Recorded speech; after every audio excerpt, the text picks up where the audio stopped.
Good evening, everyone. Good evening, and welcome to H2O Water for Life. This is our hour of hope, and we are excited that you all are here joining us.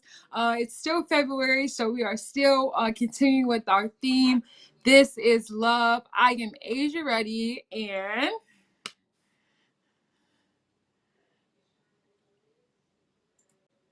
this is Tania Mosley. I don't know if she can hear me. Okay, perfect. We can't hear you.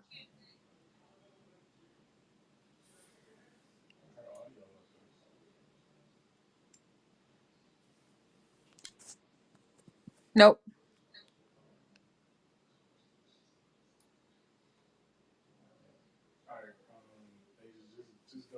Okay. All right, so we're trying to get the audio together, but we are so excited that you guys had a chance to come on and join us on this evening. Welcome to Elohim Kingdom Ministries, where we are love is the standard, and we are continuing to learn to love, create change, and make a difference. So we are excited as you guys begin to come on, begin to like, tag, share, and invite someone to come on and join you. For we have a wonderful lesson in store for you all tonight. Remember, this is still February, so we are still in This Is Love. We are excited. I'm going to try to see the comments here.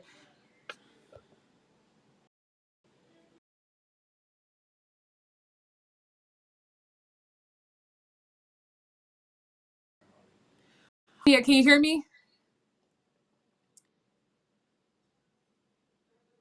No, we still can't hear you.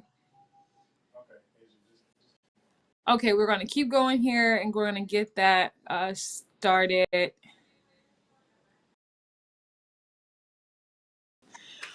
Okay, remember we are here with This Is Love. I'm going to try to get the comments so I can kind of see as well. Perfect.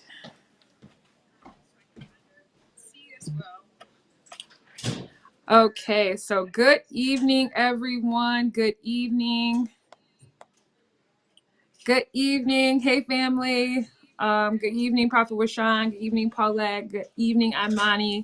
Good evening, Mother Candace. So remember, this is love. So we're going to be coming out. Our base scripture for tonight is going to be 1 Corinthians 13, 4 through 7.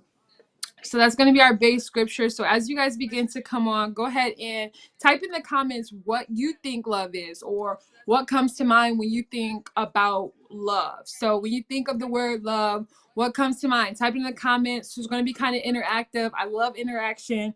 I love when people kind of engage, and I'm not just kind of sitting here blabbing on and you guys are just looking at me. So type in the comments what comes to mind when you hear the word love, or what you describe love as, or even maybe a word, or maybe a feeling, or whatever you may think of when love comes to mind. So this is love, once again, is the theme, and we're going to go ahead and get started. I'll begin to kind of see the comments as they come in, but type in the comments what you think love is, or what comes to mind when you hear the word love.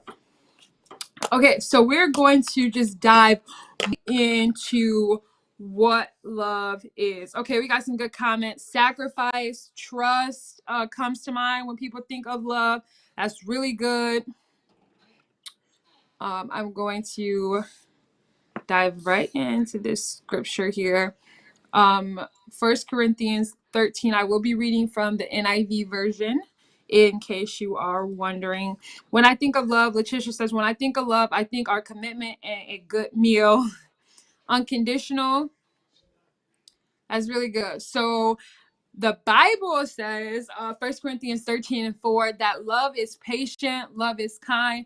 It does not envy, it does not boast, it is not proud, it does not dishonor others, it is not self-seeking, it is not easily angered, it keeps no record of wrongs. Love does not delight in evil, but rejoices with the truth.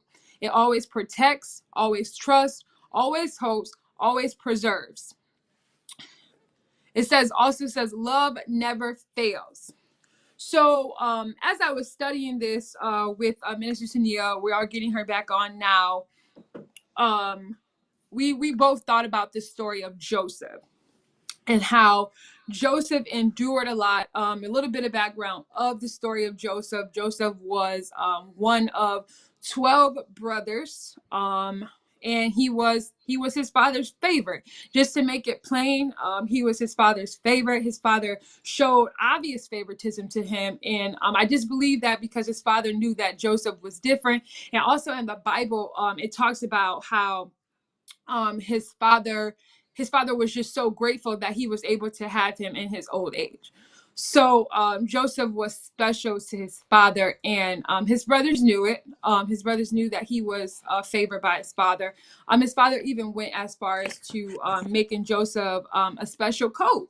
He had a special coat that his father gave him, which kind of made him, if you were just put your, I like to put myself in situations so that I can kind of really be able to feel the emotion or really be able to understand the story. So I put myself in Joseph's shoes as well as put myself in his brother's shoes. How would you feel if you were one of 12 siblings and your father got one of your siblings a coat that none of you all got? None of you guys got the coat, or your father constantly wanted you to look after your brother, or constantly wanted you um, to make sure that they seem important. How would that make you feel? I know for me, that would make me feel like, I was getting left out, or it may even cause some type of anger or resentment toward that brother because you feel like they're getting special treatment or they're getting something that you're not. So Tania, can you hear us now? Are you back in? I can hear you. Can you hear me? Yes, perfect. So Tania is back. Okay. I kind of was just giving a little bit of background of the story of Joseph and how he was one of 12, but he was the favorite. So that's kind of where I was at. So I'm going to give a little bit more background, and I'll let you hop in. Okay. So he was the favorite. So I kind of just put myself, I kind of would understand how they would feel some type of resentment, some type of anger, just because why is he getting this special treatment? What's so different? What's so special about him? But then on the other end, if you were Joseph, how would you feel if you were in Joseph's shoes, Tania? How would you feel if you were the one who were the favorite child, the one who kind of got special treatment, the youngest? How would you feel if you were in Joseph's shoes, just on the other end of the spectrum? I probably would feel I would feel special, but I also would feel kind of like my brothers and sisters are looking at this, like they see me getting all this attention, and I would have to start watching my back a little bit. So yeah, you Because would kind of jealousy feel. can creep in. So you would kind of feel like, I'm getting all this attention, but at the same time, I'm kind of getting treated both by my siblings. Yeah, So yeah, because now I'm the outsourced. right. So now, even though you were your dad's favorite, you kind of were an outcast between your brothers and sisters. So, and that's kind of how I put myself in Joseph's shoes as well. When you talk about I'm receiving all this love from my dad, but at the same time, my brothers and sisters who I'm working in the field with, who's watching over me, who's supposed to protect me, they're bashing me, and they're kind of talking down or thinking that, I I shouldn't be getting this, or I don't deserve the treatment that I'm getting. So it does make you kind of feel like an outcast, or feel like, you kind of, being separated. So that's that part of him feeling kind of like. So for me, I kind of thought like, even though the Bible didn't say that, you got to think about Joseph probably could have dealt with rejection, or dealt with anger, or abandonment. Those things that weren't mentioned in the Bible, those are just things that you would think of if you kind of were an outcast inside of somewhere where you were supposed to be loved.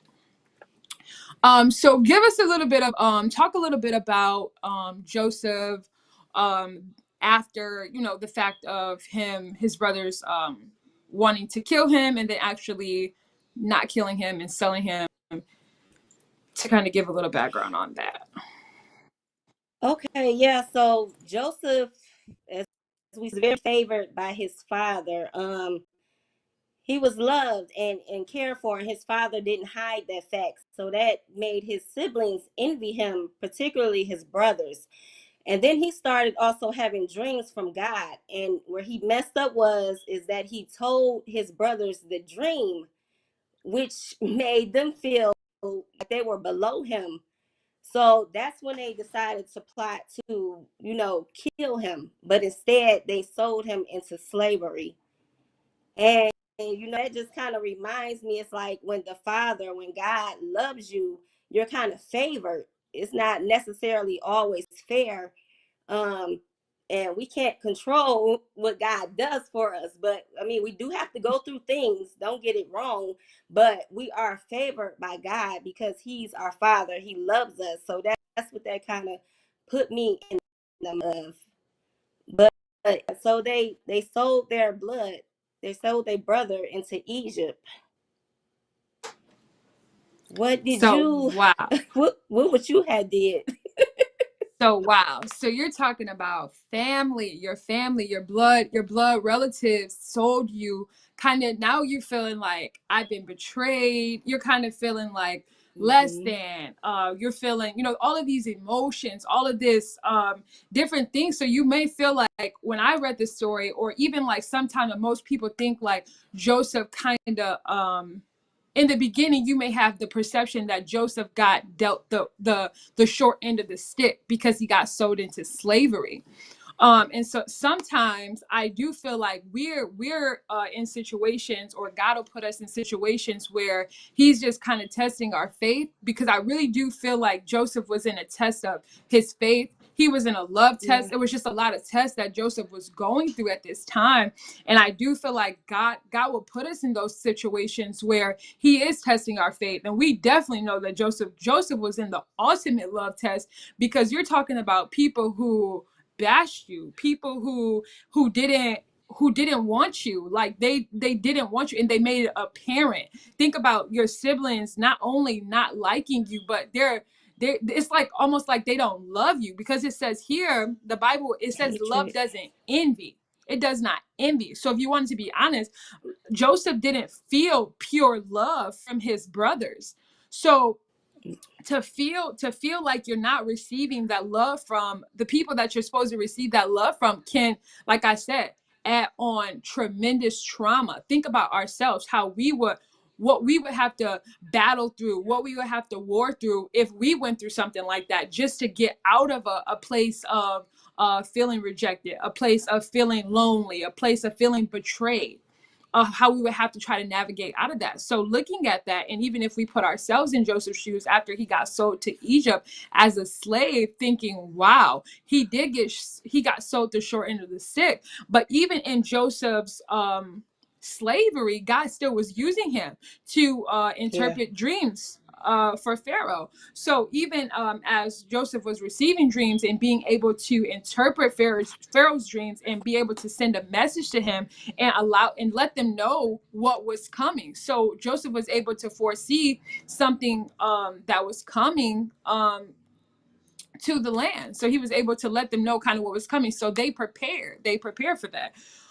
So and even it talked about, even after, if you read the story in Genesis 37 and all the way to like chapter 50, the story kind of just goes on and breaks down Joseph being in slavery, and Joseph having the dreams, and Pharaoh having the dreams, and Joseph being able to interpret those dreams, and just kind of them preparing for that during that time. So what it had brought to me was that Joseph, so fast forward all the way into Joseph being able to being over the land, being the one who had to distribute the goods, being the one who had to be Mm-hmm. control of the grain, because they were in famine. So everyone was coming to Joseph, was like the ultimate, the big head, like you can't get grain through without him. So fast forwarding to that, and his brothers having to come back because they needed him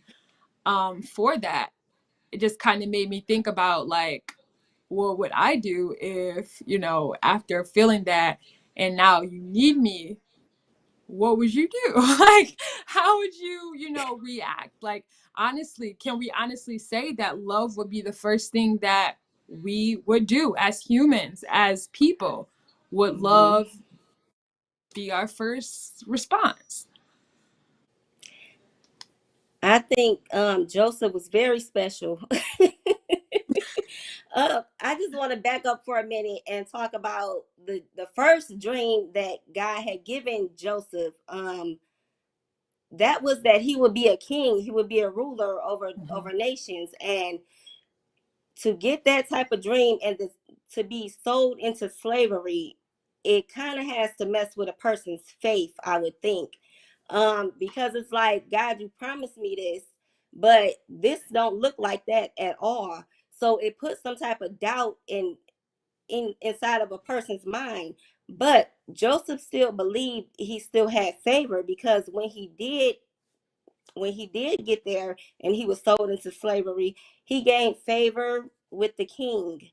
And he did that by what you said, interpreting dreams and visions and all kinds of things, and they put him ruler over the kingdom. So it's like he went through trials and tribulations, but in that time God never left him. In fact, in chapter 39, and I'm not going to go through all of it, but if you read chapter 39, it says God was with him 4 times. Like, God never left his side. God, I believe God positioned him into that place just so he can get to the promise. So sometimes we have these words that we get, or we get these, dreams and visions, but sometimes we forget that we have to go through a process in order to get there. And I think it's very important to understand, when we're going through a process, that is what makes us rich. It's the process, is what we learn inside the process that gets us to the other side. It's what we learn while we're going through the trials that gets us to where we need to be. Because if he hadn't went through with all that he went through, he may not have been ready or knew how to handle being a ruler, in a king's domain. Because I don't think where he was from that he was in, near Mm-hmm. kings before then. So it's a lot. But the question you asked about about when they were reunited, he was reunited with his family, and instead of lashing out with hatred or anything like that, he eventually he received them with love, and he set his family up. In fact, it said where he was moaning and crying for his family when he saw his brothers. So he missed his family, despite of everything they done to him, and despite of them selling him, despite of them not caring where he even was, never came to look for him, nothing. And on top of that, Jacob was his father. So, all this time he thought he was dead. So it was a lot going on in the background, and this story is really deep. So I hope you guys can read it. But I just said all that to say that Joseph was favored by God in the midst of a storm. So sometimes when we're going through trials and tribulations and we think we're going through a setback, it's really a setup. We have to look at the outcome, which God produces the outcome. He produces the result. So our job is not to think about the how are we going to get here, how is this going to happen. Our job is to believe what God said so he can get us to that final destination. Yes, that's really good. And just to really piggyback on what you said, and even what we were saying in the beginning, how Joseph really was in a faith test and a love test, because, like you said, Mhm. God, you showed me that I would be king, that I would be ruler, that I would be above and not beneath. But here I am, being sold into slavery, and I'm in prison. What is this? Like, this is not what you said. And I think sometimes we even get in a place when God promises us something, and it's the total opposite. Or, like they say, you get prophesied that you're going to be a millionaire, and then all of a sudden your finances getting tested. So it's just Yeah. it's an automatic test. And I think it's just God wanting to test you, because if I promised you there, I want to make sure that you can handle here first. And Hmm. how is your attitude? How are you? how are you dealing with being in captivity, being in slavery? What is the mindset? Right. Are you complaining? Are you trusting that I'm going to get through this, that this is all purpose, like I'm in the will of God, this is what God called me to do? And so even though Joseph was in slavery, he got to a place of I'm going to be okay. Like I Mm-hmm. understand that God is with me. God. I'm enduring this, but I know that there will be an expected end. I do have faith that God is going to do something. So even though, like I said, it's a test, and tests come so that we can, ultimately pass them and move on to our next phase and next level in life. So when Joseph did have favor with the king, that was God rewarding him for his for passing the test and for passing his faith test. And then when you talk about his love test, it said in the Bible that his first reaction when he saw his brothers, he recognized them right away, but they didn't recognize him. They bowed immediately, kind of bringing his dream to pass. He had the dream that they all bowed before him, bringing that dream to pass. His first reaction was he spoke harshly to them. So at first, and I really like to break this part down, because at first Joseph's first reaction was, it kind of, I like to think that in that moment he kind of got in his flesh a little bit, because his first reaction was he did speak harshly to them because he was hurt. So there I feel like that hurt was kind of bubbling up on the inside of him. So it was kind of like, I am going to speak harshly. He assumed that their intentions were bad because of the scars, the previous scars. So think about it: when someone hurts you Mm-hmm. one time and they come back, you don't immediately welcome them back with open arms. You automatically have your guard up, because you think, well, what if they're trying to hurt me again, or what if they're... So he automatically thought that they were trying to spy the land. Where are we weak? Where can we get in? That was his first. That was his first reaction, and I think that just really shows the human side of the story, and how we would respond and react. Because not all the time, like I said, someone stab you in your back, you're not just like, here's my back again, do it again. Right. You have your guard up. And I think Joseph had his guard up in the beginning, like, you know whoa, like, no, what are you doing here? What do you guys want? And they kind of, they were sorrowful, and more, and even talked about how they were repentive, and they felt bad. They wanted to protect their Mm-hmm. new brother Benjamin, and they protected him. They didn't bring him the first time because they didn't want anything to happen to him. So they felt the sorrow. And it's like, he told them, as if you read the story, Joseph told them that he wanted them to go back and bring their brother, because he didn't realize that there was another brother. He thought they were lying, because he was the brother that they sold into Mm-hmm. slavery. So he's like, you guys didn't leave no brother behind back at home. I'm right here. You guys just don't recognize me. So he wanted them to bring him back. They locked up, they locked up one of the brothers, and they sent them back to bring him back. But it said when they came back and Joseph finally revealed himself, oh, small detail, when they left, he gave them back their silver. He gave them back their silver and gave them grain. So when I read that, automatically I knew that Joseph's heart, his heart, you could see his heart. Mm-hmm. He gave them their silver back and gave them grain and told them to go back. So in that, I immediately I saw his heart. How can even though I'm hurting, even though I know that you guys did me wrong, take your silver, take your grain, go back, feed your families, because at the end of the day, I love you. So I think that's when Joseph began to kill his flesh. Joseph began to kill the flesh, die to Yeah. the flesh, and say, this is bigger than me. This is bigger than God. I was on assignment. So even when they came back and Joseph revealed himself, it said in Genesis 45:4, it said, then Joseph said unto his brothers, come close to me. When they had done so, he said, I am your brother Joseph, the one you sold into Egypt. And now do not be distressed and do not be angry with yourself for selling me here, because It was to save lives that God sent me ahead of you. For 2 years now, there has been famine in the land, and for the next 5 years, there will be no plowing and reaping. But God sent me ahead of you to preserve you a remnant on the earth, and to save your lives by a great deliverance.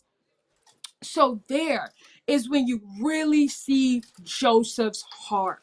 You really see Joseph's heart. Really break down the Joseph saying, "Hey, I get it.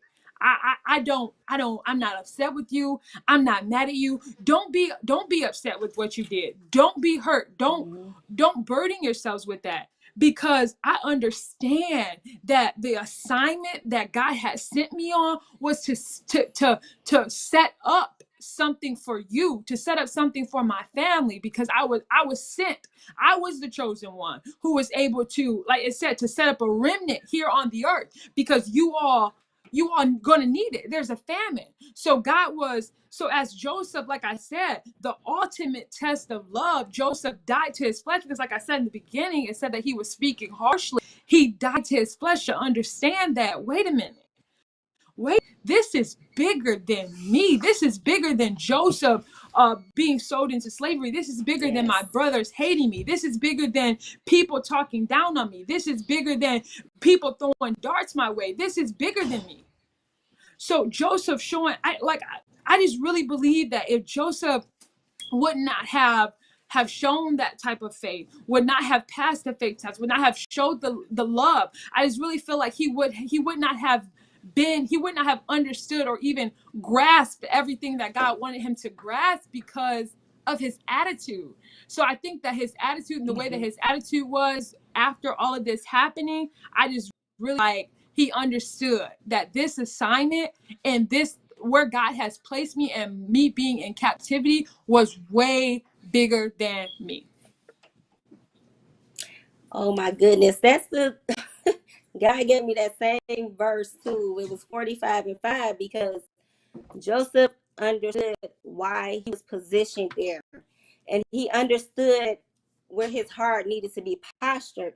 Yes, when they first got there, his flesh may arise, but he was able to bring it back in.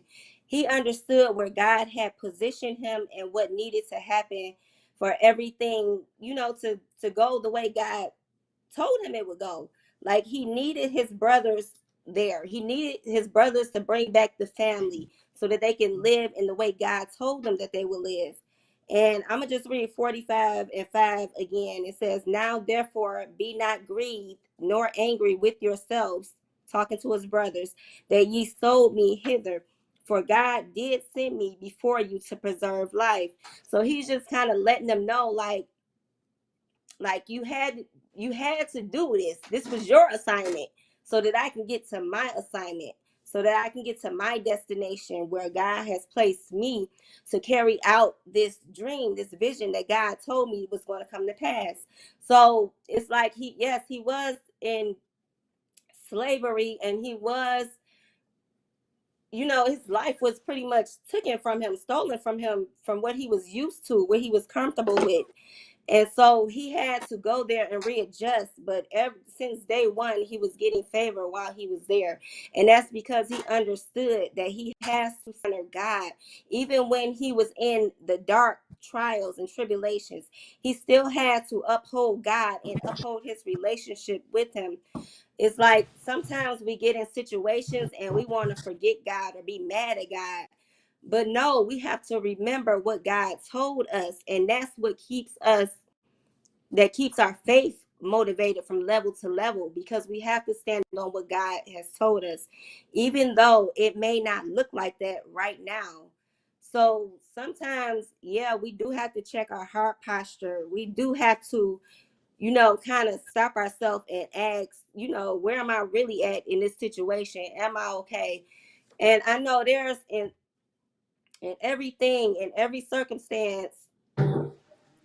No, I'm sorry. We all have different circumstances, but the only thing we can control in a circumstance is our thoughts about the circumstance, our feelings towards it, which brings on our actions.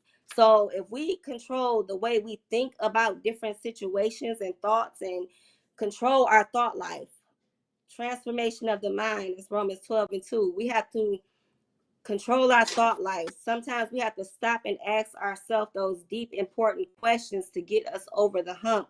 Because sometimes we can get stuck in our thoughts, and we all know that's never a good thing. So your thoughts control your feelings, and your feelings control your actions. So it always, pretty much, if you're feeling a certain way, you need to think, what are you thinking about this circumstance or situation that you can change to make yourself feel a better way about it. So I kind of think that's what Joseph did without saying it, but he checked his thought process, he checked his heart, he checked his emotions, he put it back into check, and he got the assignment completed. What God told him he would do. So yeah. Definitely. Definitely. I agree with that a whole 100%. That he did. He checked his mindset, his heart, and that's very important. That when we are going through something, that we check our heart, we check our posture. Because just think of if Joseph would have, maybe went into slavery saying, I know why I'm here. Like, nah, God promised me more. Like, nah, like, your dream, Pharaoh, forget it. I'm not interpreting nothing because I'm not supposed to be here. Like, but just, you know what I'm saying? Like, just having a mindset, because sometimes, think about it, we get an assignment and sometimes we look at that assignment and just be like, no, like, this not what God promised me, or, I'm supposed to have Yeah. more. And our attitude and just the way that we look at some things just be off. So God just be like, well, hold on, maybe you should stay where you are. So sometimes we wonder why we're stuck in a place, or why we haven't shifted, or why we Mm-hmm. haven't progressed or got to the promise of where God has called us to be. Check your heart, your attitude. How am I handling where God has me, so that I could shift to the next level, so I can move Come on on. to where my destiny and where God has called me. So I think that's the first thing that we should do when we are wondering, why am I not where God has called me to be? Well, where is my heart at? Where is my mind at? What am I saying? What am I talking? Am I being obedient? Am I speaking things as if they are, or am I complaining? Am I murmuring? Is my heart cold? Is there hatred in my heart? Do I really love? Is there pure love in my heart? Is love flowing through my heart? So you have to really, if people negate those small things and really forget that love is really important. Love is like the all in all. It's that even in First Corinthians, if you go back and read the full chapter, um um 13, it says, if I speak in tongues of men or of angel, but do not have love, I am only a resounding gong or clanging cymbal. If you do not have love, it says, if I give all I Mm-hmm. possess to the poor, and I give over my body to hardships, that I may boast, but do not have love, I gain nothing. So this is saying here, so your heart is the foundation. Is the foundation for change. Your heart is the foundation for the next level. Your heart is the foundation for where God is taking you. Your heart is the foundation for breakthrough. Your heart is the foundation for blessing. So if your heart isn't pure and love can't flow through it, God will keep you right where you at, and you will never move forward. You will never you will never get to destiny. Do all you can, give all your tithes, all your offering. You can give all your money, all your time, but if your heart is not pure and your heart and love can't flow through it, all of that will mean nothing. You will be able to move. You will stay stagnant, stuck in a place, just saying things, just moving. Even your tongues are just sounding like, it says here, gong or clanging cymbal. God can't even receive it. Can you imagine if you're looking at you like, what is this? What are you doing? Because your heart is cold. Your heart is not open to receive, or you can't love your neighbor, or you can't be pure doing the things that you think people don't see. God sees and knows all. giving, you know, with a smile on your heart, you will be stuck. You will be stuck. You serving with a smile on your face, but not in your heart, you will be stuck. It's simple. It's so simple. That God is love. Love is Man. just the ultimate. It's like the center, and everything just branches from it. It's like what I like to think of. It's literally like the heart or the nucleus. I think about science. Love is like the nucleus, and everything else just kind of sprouts out from it.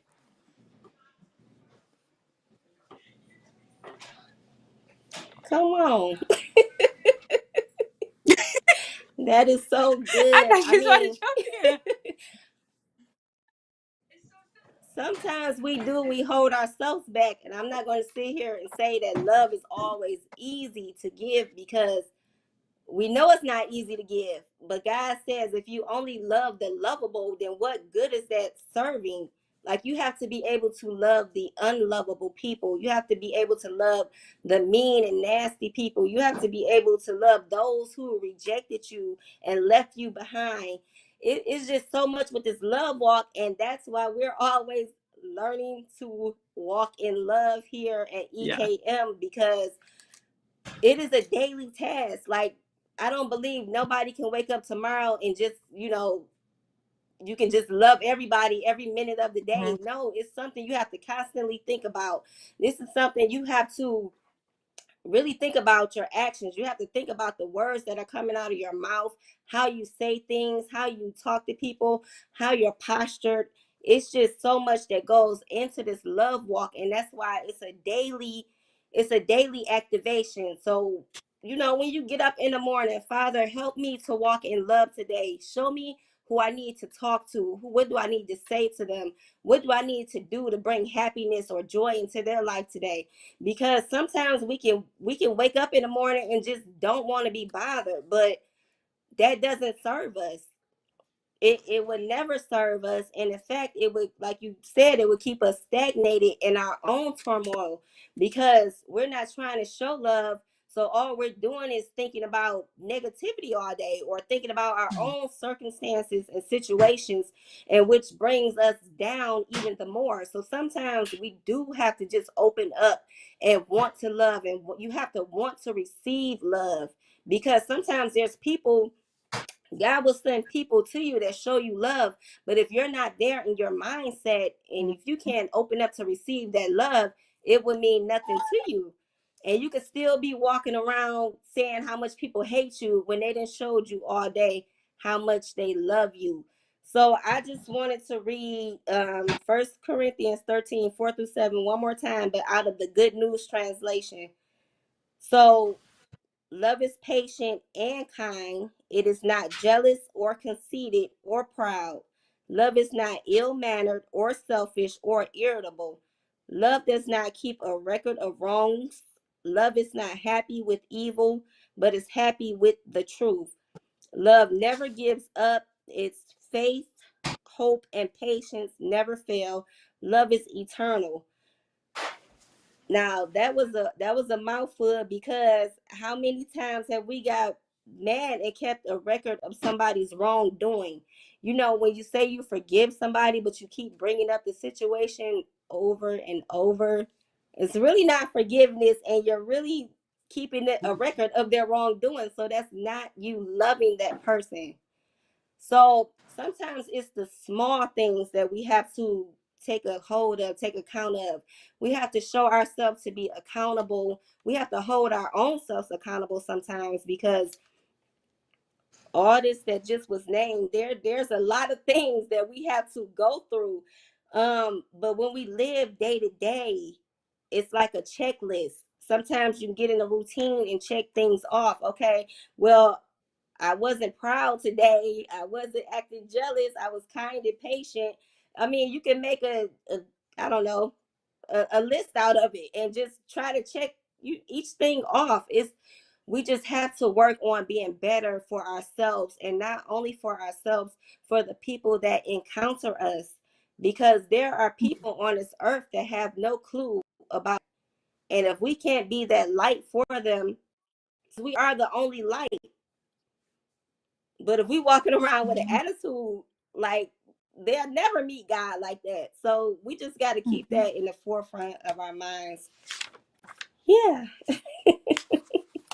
I this agree. was That good. is really good. Yeah, that is really good. Like, just you may have to just, like I said, reflect on the scripture sometimes. Like, you know what? I can't keep a record of wrongdoings. And it's hard. Just like Joseph. Like, at first he did think about all that had happened to him. And he kind of treated him, but then he, like I said, there was a check. He had to check himself. Whoa, this is not about me. This is bigger than me.